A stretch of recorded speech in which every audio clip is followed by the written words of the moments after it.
the last thing I want to do for this part of section 3.3 is go through example 2 here, finding the component form and magnitude for a given vector whose initial point and whose terminal point are known to us.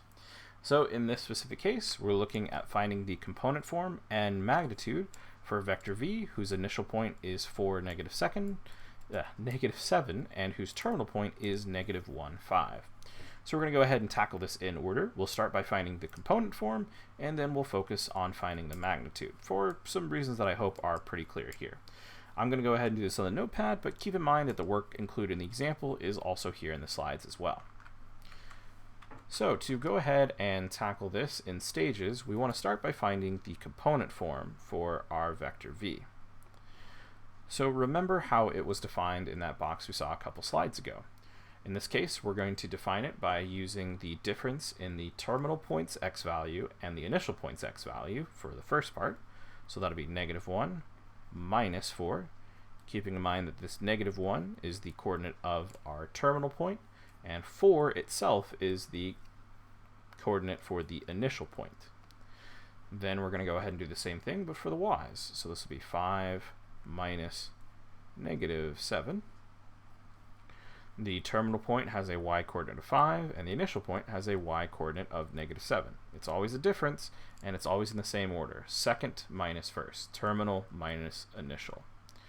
Okay, if we go ahead and simplify these two expressions, then this is going to give us a component form of -5, +12.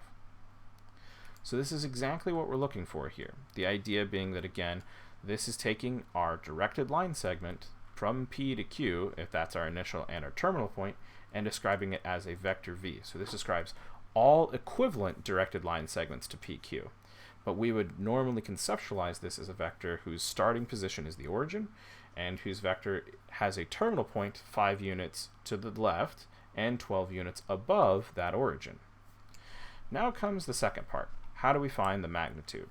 Well, we could use the formula that we saw before, the distance formula, and that would basically amount to us doing this same work that we've already done, squaring these, taking the sum, and then taking the square root.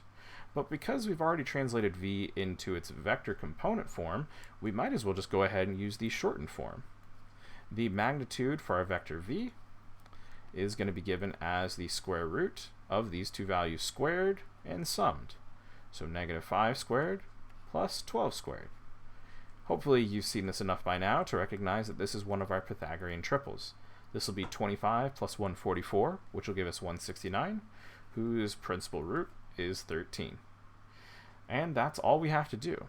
I do recommend doing it in this order, finding the component form first, because it makes your job finding the magnitude much easier as you fall through to the end of the problem. So this is a brief introduction to the concept of vectors and their various components, both talking about direction and magnitude, but also focusing on how we can write them in component form and how we're meant to interpret vectors in component form as well. That's going to do it for this part of 3.3. I'll see you guys in the next lecture.